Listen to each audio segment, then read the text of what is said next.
Assalamualaikum warahmatullahi wabarakatuh. Perkenalkan, nama saya Rina Aidiah dengan NIM 2030205112.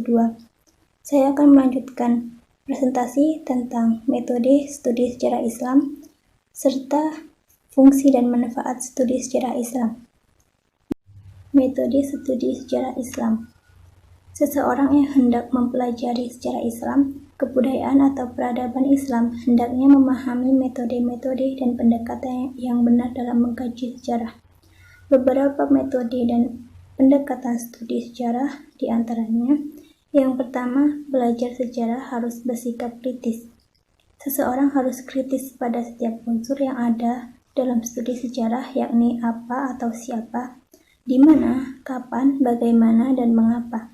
Artinya, apa atau siapa pelaku peristiwa sejarah, di mana suatu peristiwa itu terjadi, kapan peristiwa itu terjadi, bagaimana peristiwa itu terjadi, dan mengapa peristiwa itu terjadi.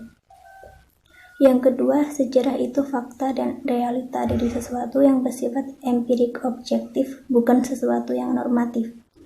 Yang ketiga, belajar sejarah memerlukan penafsiran terhadap fakta-fakta dengan pendekatan analisis kritis.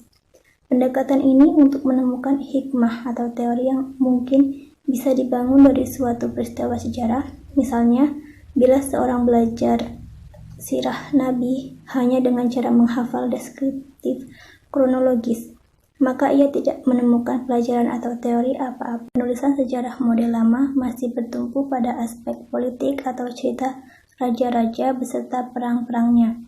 Padahal dewasa ini umat Islam yang komprehensif, tidak hanya aspek politik saja.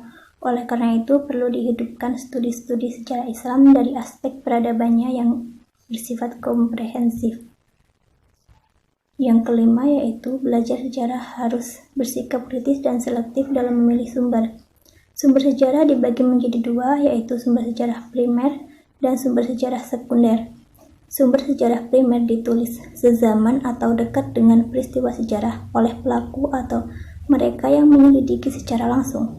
Sedangkan sumber sejarah sekunder ditulis oleh generasi yang tidak sezaman dengan peristiwa sejarah atau yang tidak menyelidikinya langsung. Selanjutnya, fungsi dan manfaat sejarah Islam. Beberapa fungsi sejarah secara umum antara lain: pertama, fungsi pelajaran, yaitu bahwa sejarah merupakan pelajaran yang terbaik bagi kehidupan karena ia telah menyediakan referensi yang berharga kepada seseorang untuk mengambil keputusan tanpa harus ikut mengalaminya. Yang kedua, fungsi model, bahwa sejarah bisa dijadikan model untuk menentukan sikap dan membangun masa kini dan masa mendatang. Dan yang terakhir yaitu fungsi rekreasi, benda-benda peninggalan sejarah peradaban Islam, baik berupa situs atau tempat bersejarah, gedung dan bangunan maupun barang-barang lainnya. Manfaat studi sejarah Islam. 1. Menumbuhkan kesadaran komunitas. Melalui sejarah, seseorang akan merasakan bahwa dirinya adalah bagian dari suatu masyarakat saat ini dan sebelumnya. Dan juga melalui sejarah, seseorang akan mengetahui sifat-sifat dari masyarakat sebelumnya dan menjadikan pelajaran untuk meningkatkan dan memperkuat identitas dan solidaritas komunitas tersebut. Dan yang kedua, membangkitkan inspirasi. Sejarah bisa difungsikan sebagai laboratorium kehidupan yang menjadi tempat semua orang untuk belajar dan sebagai sumber bahan ajar kehidupan yang selalu digali dan dijadikan inspirasi untuk membangun masa depan yang lebih baik. Demikian presentasi dari kelompok kami. Apabila ada kesalahan, kami mohon maaf. Kepada Allah kami mohon ampun. Wassalamualaikum warahmatullahi wabarakatuh.